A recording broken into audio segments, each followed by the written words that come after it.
తోటాయి గోను పువ్వులు మిలమిల విరిసే వాడవాడంతా ఓ పూల వరవాయి ప్రతి పువ్వులు చెరువేమో ఓ పూల తోటాయి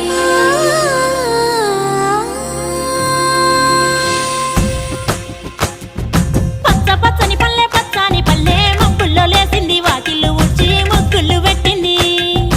అందాల బొడ్డమ్మ వాకిట్లో పెట్టి జైలెత్తి మొక్కింది కాపాడమంటూ గౌరమ్మ నడిగింది ఆడబిడ్డలు ఇంటింట నిందే అమ్మ నాన్న గుండెంతో పొంగే సత్తి పిండి సకినాలు చూస్తే నోటి నిండా ఊరిల్లూరే పొద్దు పొద్దున్నే తమ్ముళ్ళు లేచి పూల కోసం బయలెల్లి ఉరికే శాపపరిచి వాకిళ్ళలోన చెల్లెళ్ళంతా బతుకమ్మ పేర్చే